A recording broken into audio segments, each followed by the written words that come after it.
ఎర్రాప్రగడ రామకృష్ణ గారు అందించిన శుభ ఏకాదశి. ఏదైనా ముఖ్యమైన పనిని ప్రారంభించే ముందు పంచమి, దశమి, ఏకాదశి వంటి మంచి రోజులను ఎంచుకోవడం చాలామందికి అలవాటు. వాటిని లోకం పుణ్యతిథులుగా పరిగణిస్తుంది. అలా శుభతిథిగా భావించే ఏకాదశి వాస్తవానికి ఒక స్త్రీ పేరు. మురాసురుణ్ణి సంహరించాలన్న శ్రీ మహావిష్ణువు సంకల్పంలో నుంచి ఏకాదశి అనే ఒక స్త్రీ ఆవిర్భవించింది అని భవిష్యోత్తర పురాణం చెబుతోంది.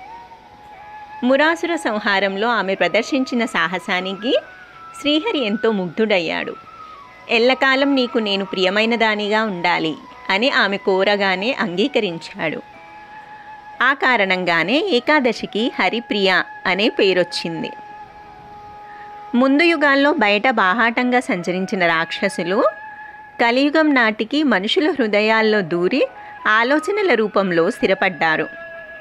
మనిషి స్వభావంలోంచి తొంగి చూసే దురాచారాలన్నీ వాస్తవానికి మురాసురుడి అంశలే.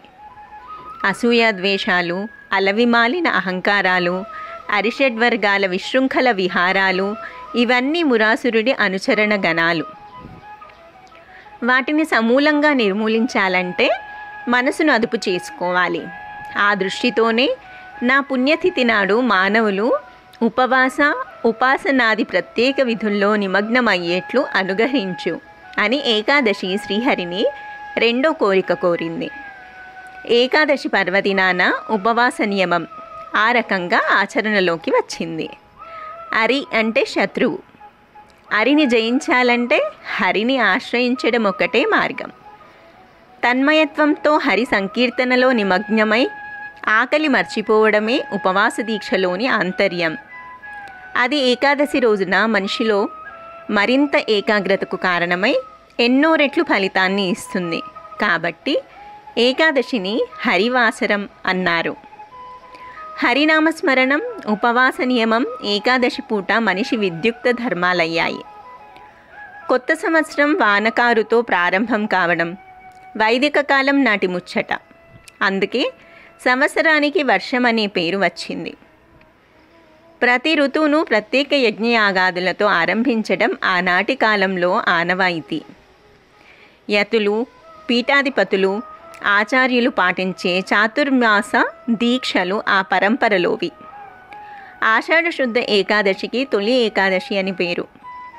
ఇది ఆయా ఆధ్యాత్మిక గురువుల చాతుర్మాస్య దీక్షలకు శుభ ఆరంభ దినం. బుద్ధుడు సైతం చాతుర్మాస్య వ్రతాన్ని ఆచరించినట్లుగా జాతక కథలు చెబుతున్నాయి. జైన సాంప్రదాయంలోనూ ఈ ఆచారం ఉన్నట్లుగా బృహత్కథా కోశం అనే జైన గ్రంథం వివరించింది. హిందూ మత గురువుల చాతుర్మాస్య దీక్షల రీత్యా కూడా తొలి ఏకాదశి ఎంతో ప్రాధాన్యాన్ని కలిగి ఉంది. ద్వారకా నగరంలోని స్త్రీలచే శ్రీకృష్ణుడు చాతుర్మాస్య వ్రతాన్ని నిర్వహింపచేసినట్లు పద్మపురాణం పేర్కొంది. తొలి ఏకాదశికి శయన ఏకాదశి అనే మరో పేరు. అందుకు గల కారణాలను పురాణాలు, వ్రత గ్రంథాలు వివరించాయి. సూర్యుణ్ణి శ్రీ మహావిష్ణువు అంశగా ఆరాధించడం భారతీయ సంప్రదాయం. ఉత్తర దిక్కుగా సాగిపోతున్న సూర్యుడు దక్షిణ దిశగా పయనాన్ని ఆరంభిస్తాడు కాబట్టి దీన్ని దక్షిణాయనం అన్నారు. ఈ రోజు నుంచి రవిబింబం దక్షిణ దిక్కుగా వాలడాన్నే విష్ణువు నిద్రకు ఉపక్రమించడంగా సంకేతించారు.